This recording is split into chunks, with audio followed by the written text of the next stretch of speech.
Blessed day, New Life Southwoods community! Hi, I'm Bebe, And I'm Zachary Brent. and we've been with New Life since April 2022, and we are so blessed to be part of this family and community.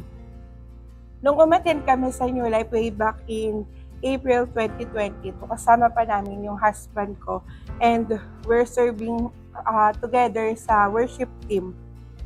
And last year, umuwi na po siya sa Lord. And last year din, sobrang tines yung faith ko. And ang daming trials and testing na nangyari.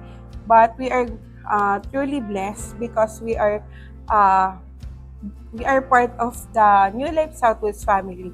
And doon ko nakita yung kamay ng Lord dahil through New Life Southwoods family, sila yung nandiyan, like a family talaga, na nag-care, nag-help, and nag-pray para sa amin during those times.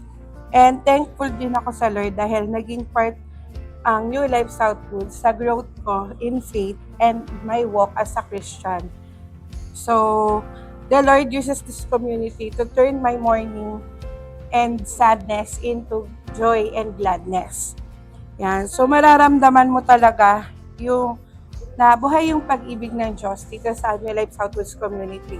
Kasi yung love ng Lord nagfo-flow from pastor hanggang sa mga members niya talaga. And also, I am thankful sa Lord dahil nga sabi nga dun sa isang I think it's a verse, sabi niya, surround yourself with people that who will build and encourage you to live out God's plan for your life.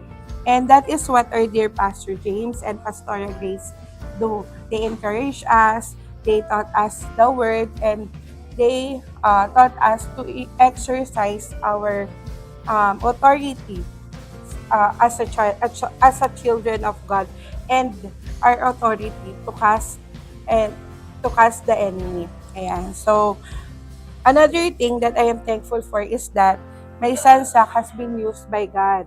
Ayan. So, Zach. I'm thankful po kay God kasi pinayagan po ako ng New Life Southwoods na mag-play ng drums nung kids camp.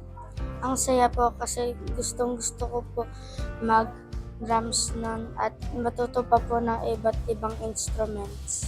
Ayan. Amen. So, we are truly thankful talaga sa Lord kasi nga sabi dun sa verse na Proverbs 22 verse 6, train up a child in the way he should go, so when he is old, he will not depart from it. And I'm truly grateful to the Lord because um, at his early age, he learned to love music and to use his talent for the glory of God. Ayan. So, and with that, we are truly blessed that God brought us here sa New Life Southwoods. And just like what Joshua 24:15 says, As for me and my house, we will serve the Lord.